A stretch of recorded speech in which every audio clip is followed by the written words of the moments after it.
Hey, what's going on, fam? It's Kyle Henderson along with Coach Smook. Run the thumbs up. We appreciate you guys being here. Coach, let's jump right into it. The secondary was clearly an area that people wanted to see. What stood out on the defensive secondary? First of all, let's look at the young guys, Yep. man. You look at these young guys, Jalen Mbakwe, Zay Mincy, Xavier Brown, Peyton Woodyard, Yeah. Dre Kirkpatrick Jr., all those guys look like they've been hitting the weights hard. They've been Absolutely. serious about it, but they just feel like it looks like they're getting acquainted real easy. Yeah. Coaching moments here and there. These guys are flying around during their drills, a lot of intensity. I'm excited to see these guys develop on the field. We got an opportunity to hear from Mo Lindquist, who did a fantastic interview. You can watch that right here on Bama Football on YouTube. Told a story about Domani Jackson.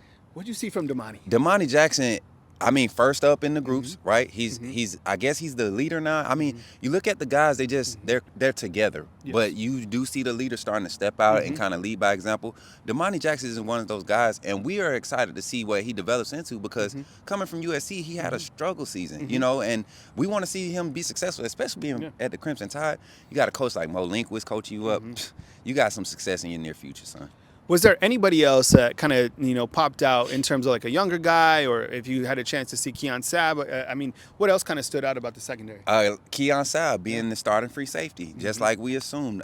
He was at the top of the defense when they went to formations. You saw the likes of Malachi Moore and Devontae Smith on the field at the same time.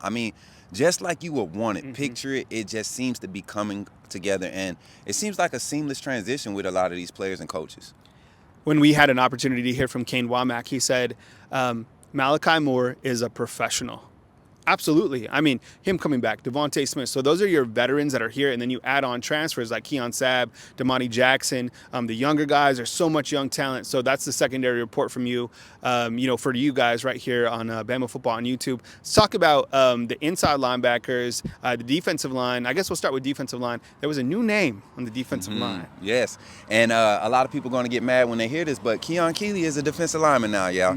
And it was forthcoming. You look at the type of edge rushers that we're recruiting, the guys that are still playing the edge. He just doesn't fit the mold, and he will have success in this swarm defense, this new scheme. He will have some success playing the big end or the defensive tackle spot.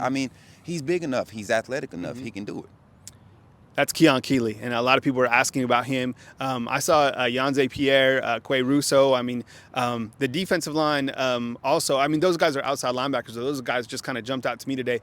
Anyone else, though, from the defensive line that was working with Keon Keeley? Curtis Perry. Curtis Perry was a guy that, looked like he just got lean. He looked like he's ready, y'all. And we saw a lot of flashes last year during the last season when he got his opportunities. But he looks like he's really locked in this year. And Tim Smith even alluded to Curtis Perry being one of the guys to look out for. Inside linebackers, Alabama's. We all know you have Jahad Campbell, you have Deontay Lawson. You had a great interview with Yes, Deontay Deontay. Lawson. But talk about that interview, and then also talk about kind of the depth that you saw inside linebacker. Deontay Lawson, once again, is just showing himself a quality leader, very valuable to have on your team as a leader, but he's very in-depth with his study, his film studies. And I asked him about, being a leader in that room with Jahad Campbell and Justin Jefferson, circling them, and he was like, that the reason that he's able to stay on top is because those guys push him. And you got a room full of talent. And then to see Jeremiah Alexander in that rotation, inside linebacker rotation. Kyle, we have a group of four. Goodness. Oh, my God. Yeah. It can get crazy this year. Let's talk about the offense. Saw the quarterbacks, right? And how the quarterbacks break down is you have all the quarterbacks throwing different routes at the same time. So it's pretty much like what you expected when you watch quarterbacks, right? Jalen Milroe looks like Jalen Milroe. Ty Simpson looks like Ty. Dylan Lonergan looks like Dylan. They were kind of far off in the outside, but I did see Austin Mack. He's a tower. He's a unit. What was your kind of small taste of the quarterbacks? So I didn't really get to see him, but what I did see is the consistency in mechanics across the board. And that was a good thing to see. Even with the handoff drills, I saw the throwing drills very shortly because, I was trying to get those wide receivers. And a lot of reps. Yes, right? and everybody's repping. Everybody's repping. It's not a lot of wait in line. That's what I will say. Now that you think about it, it's a lot of movement during practice, man. A Nobody's lot, really yeah. standing around. Yeah, and so for everybody wondering about the music, right? There was music the entire time. Like it was great to actually watch. We dubbed out the music because of copyright purposes, but the intensity kind of spilled over into practice. Right. And it kind of makes it good for the media too. We're not just over there hearing whistles. It's good music. Yeah, They got some clean music, and I'm over there bouncing, getting good clips. You go over and they also had the helmet communication Yes, too, right? yes. So you had Nick Sheridan working with the quarterback. So he has a headset on. He's working with the quarterbacks. And they said that was something. You remember Kalen DeBoer's presser? He yeah. said that's something that they want to iron out quickly. I think they're being very adamant about it. Even Coach Shepard, the brief conversation we had in the hallway, he was just raving about his quarterbacks and receivers that that he has. So I'm excited, man. I'm very excited for this team. We'll talk about the running backs, but I don't want to forget this point out of my mind. So I was watching the wide receivers, Caleb Odom. Like, my goodness, fam. Like you don't want to hype up these freshmen, but like you have Ryan Williams come in.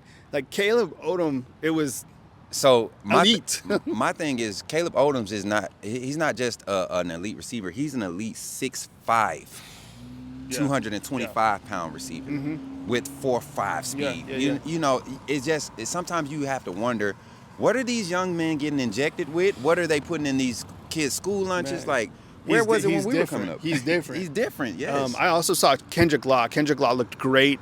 Kobe Prentice. Those are some guys that kind of stood out to me when I saw the wide receivers. Again, they were on the far side, so just kind of seeing what we could see.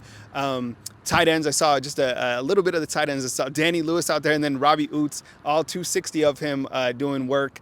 So the tight end room is going to be certainly an area. We saw C.J. Dupree was in a black jersey. Okay. We don't know what that means. No. So it's just like the beginning of the practice, whatever. Right. He probably warmed up by the time we left. Yeah.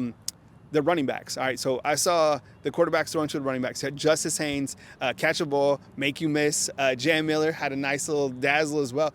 I mean, Richard Young, Daniel. It's like the running back room. It's rich. I mean, to me, Justice Haynes is Justice Haynes, but Jan Miller is fast in person. Like, I saw a lot of speed on the field in each He's much position. faster than we give him credit for. Right. I mean, a lot of people highlight the touchdown he had against Georgia, right? Yeah. You see how he kind of caught that. And he caught. But imagine him trying to stretch that for another 30 yards. He's pulling away from everybody. Yeah. And I saw it on the field today, and it was good to see those guys being explosive, even in the drills. Just explosive. Everything was explosive. Yeah. Really like the running back room. Any final comments as we kind of put a wrap to day? This is the second Alabama practice. We're coming to you on Wednesday outside of the Malmore complex. Any kind of final thoughts? Final thoughts: the energy, the intensity that's being embodied and embraced here. Every interview you go and talk to a player or coach, they talk about the intensity, they talk about the level of focus that they're trying to maintain, and everybody seems to have the same goal in mind, and that's just to get better every day. Forward progression, relentless pursuit to become the best you can be. And I can really coincide with that. And when you have that, you can believe in a team like this. Absolutely. He's Coach Smook. I'm Kyle Henderson, both of Bama Football on YouTube. We really appreciate you guys. There's so much talent here covering Alabama football. All the media doing a great job, and we really appreciate you guys being here and hitting the thumbs up and being a part of our community and our fan funders right here on Bama Football on YouTube. We hope you have a wonderful day, night, whenever you're watching this. And when you think Alabama football content, think Bama Football on YouTube. One more time, Coach Smook, Kyle Henderson. T, can you come say what's up? Come say hi. T, a part of the Bama Football on YouTube family. So one more time, have a good evening, and we'll catch you soon back at Bama Football on YouTube. See ya. Roll Tide.